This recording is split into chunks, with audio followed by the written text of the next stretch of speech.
Sur Europe 1, Dimitri Pavlenko, vous recevez ce matin le responsable d'Europe 1 Studio.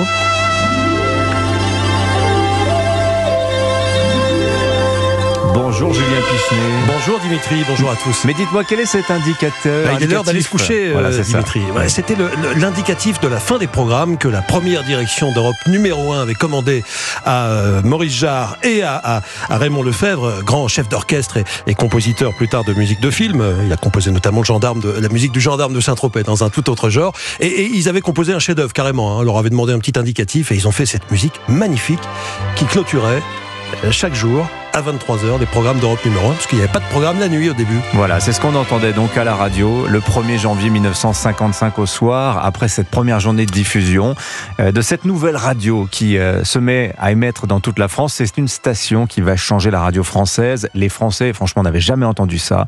On leur avait jamais parlé comme ça. Et cette radio, évidemment, c'est Europe numéro 1 qui va devenir Europe 1. Vous avez travaillé comme un fou, Julien, ces derniers mois pour raconter aux auditeurs d'Europe 1 cette aventure dans un nouveau podcast qui s'appelle L'incroyable histoire d'Europe 1. Le premier épisode est disponible depuis ce matin. En résumé, Julien Pichenet, il y a un avant et il y a un après la naissance d'Europe 1 dans l'histoire de la radio française. Oui, dans l'histoire de la radio et même dans l'histoire des médias, déjà tout simplement, parce qu'effectivement, sur Europe numéro 1, on parlait normalement, comme dans la vie. Alors vous allez me dire, bah oui, c'est normal, c'est le cas aujourd'hui et partout, mais non, à l'époque, c'était pas le cas, parce que il y avait des speakers, c'était des speakers qui annonçaient les informations, les nouvelles sur les autres radios, donc c'était pas des journalistes, hein, c'était pas les journalistes eux-mêmes qui avaient écrit les nouvelles, les avec papiers. Ce ton très compassé, avec c'est ça, un ton voilà, hein. extrêmement ampulé, ankylosé, même un petit peu vieillot, déjà même en 1955. Donc Europe numéro 1 a tout changé, a apporté une décontraction totalement inédite et nouvelle. Et à l'époque, c'était pas évident de bouleverser les codes. Hein. On était quand même bien ancrés dans nos habitudes. Alors, qui a inventé Europe 1, Julien Pichenet? Eh bien, c'est un homme assez mystérieux qui s'appelle Charles Michelson, qui a un parcours assez étrange. Il a 54 ans quand naît Europe 1. C'est un juif roumain qui avait été emprisonné pendant la guerre sous le régime de Vichy. Il s'est évadé, il est allé aux États-Unis, il est revenu en France, il a été indemnisé après Vichy. C'est le créateur de Télé Monte Carlo. Exactement, et puis il voulait au départ créer une télévision Europe numéro 1. On aurait dû être à la télévision, Dimitri, peut-être aujourd'hui, s'il avait réussi son projet. Et puis la radio, c'était le projet numéro 2, mais il s'est rendu compte finalement que c'était plus viable de se lancer dans une nouvelle radio. Et lancer une radio en 1954-1955, c'est fou, parce que le paysage radiophonique, à l'époque, il est rikiki, il faut le dire. Il y a la radio d'État, il y a Radio Luxembourg, et puis c'est tout, il n'y a rien d'autre. Et en télé, il n'y a qu'une seule chaîne. Ouais. Et il n'y a qu'1% des Français qui ont la télévision à l'époque. Donc c'est vraiment, paysage radiophonique est tout petit, c'est la presse écrite qui est toute puissante à l'époque. Et il y croit, il se dit que c'est l'avenir, et Europe 1 va commencer à émettre depuis l'Allemagne. C'est un peu bizarre. Oui, alors il fallait que l'émetteur soit à l'étranger, hors du territoire français, pour échapper au contrôle, parce que on pouvait émettre en France, oui, mais depuis l'étranger. Ouais. Donc d'où le nom de radio périphérique. Exactement, c'est pour ça qu'on appelle ça radio périphérique, et c'est pour ça aussi que Europe 1 s'appelle Europe 1. Hein, c'est parce qu'il y avait une dimension européenne. L'émetteur était en Sarre, près de Sarrebruck, juste derrière les frontières françaises, parce qu'il n'était pas possible de placer cet émetteur, par exemple, à Paris, parce que c'est l'État qui contrôlait, qui avait le monopole. Alors, 1er janvier 55, donc c'est le début d'émission d'Europe 1. Comment ça se passe, les débuts? C'est très chaotique. Vous avez dit qu'on n'a pas entendu l'indicatif de Maurice Jarre dès le 1er janvier, parce que alors ça varie selon les sources, mais ça a duré une demi-heure, le 1er janvier 55. Hein. C'est pour ça que l'anniversaire, c'est le 1er janvier, c'est le 3 janvier, c'est le 5 janvier. C'est tout le mois de janvier. Ça commence à 6h30, mais à 7h, c'est fini déjà, parce que il y a des coups de téléphone, parce que c'était pas évident de trouver sa place sur les ondes, et on brouillait l'émetteur phare de l'aéroport de Genève, qui a donc téléphoné à Europe 1 en disant arrêtez tout de suite, les avions peuvent plus atterrir, peuvent plus décoller. Donc évidemment ça crée des problèmes. Il a fallu arrêter au bout d'une demi-heure seulement les programmes d'Europe numéro 1, le temps de passer un disque, de dire bonjour, que je l'avais repassé tout à l'heure, et puis c'était fini, quoi.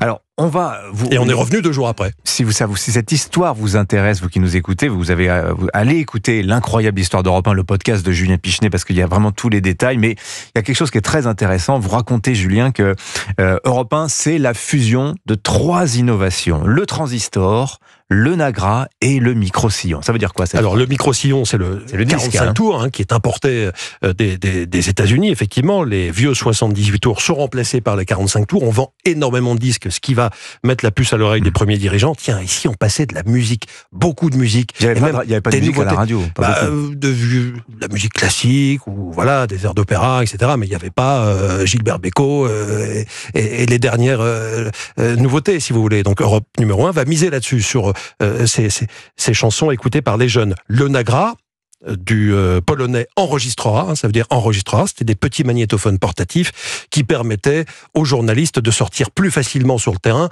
Avant, il y avait le matériel de reportage. Voilà, qu'on connaît aujourd'hui, mais avant, pour sortir sur le terrain et aller, ça paraît totalement banal aujourd'hui. Dimitri, vous m'envoyez aujourd'hui un reportage n'importe où dans Paris, je vais y aller tranquillement, mais en 54, si j'avais dû faire ça, j'aurais dû me trimballer 40 kilos de matériel, donc c'était compliqué, si vous voulez. Puis en plus, il fallait rester près du camion émetteur, donc c'était pas possible. Donc ça va tout bouleverser. Et Europe numéro 1 était la première radio à miser sur l'utilité et l'importance du Nagra. Ils en ont acheté plein à l'époque. Et ils ont envoyé tous les reporters partout. Voilà. Et Europe 1 va aussi inventer Anissa Haddadi, il faut le dire, tout ça. Les meneurs de jeu, évidemment. Appelle les meneurs, les meneuses de jeu. Tout à fait, qui ont un rôle très très particulier. Alors c'est quoi Anissa, les meneuses de jeu? Racontez-nous. Il fallait vraiment parler aux auditeurs, être plus près de leurs préoccupations, les tenir par la main, s'asseoir. C'était l'image qui était donnée à l'époque. On s'assoit sur le canapé des auditeurs et on leur parle à l'oreille. Et on le disait, il y avait cette formule, on disait les speakers dont vous nous avez parlé, ceux à qui on donnait les dépêches et qui lisaient pour le compte des journalistes les informations, c'était la lune, c'était quelque chose de très froid, c'était assez glacial. Et en face, il y avait les soleils, les meneurs, les meneuses de jeu. Voilà. Et puis il fallait surtout parler normalement, être très très loin.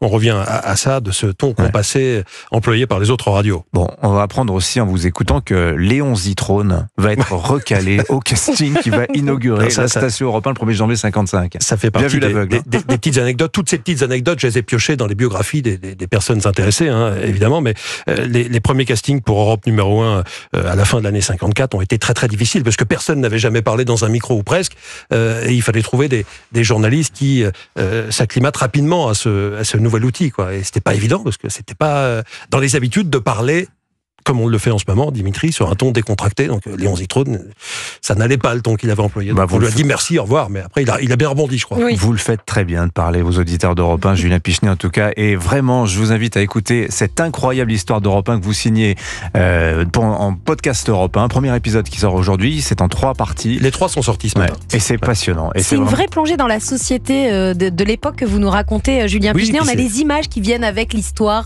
l'incroyable histoire d'Europe 1. C'est célébrer aussi l'identité d'Europe 1, cette radio libre qui cherchait déjà à l'époque d'être libre et à ne pas être assujetti au contrôle de l'État. C'était le but aussi d'Europe numéro 1 à l'époque. Donc c'est très important de revenir à ses origines aujourd'hui parce qu'on constate qu'on y est 70 ans après. La radio libre, exactement. C'est totalement ça. Merci beaucoup Julien Pichenet. Donc c'est à découvrir sur votre appli Europe 1, sur vos plateformes de podcast, l'incroyable histoire d'Europe 1. Merci beaucoup Julien Pichenet.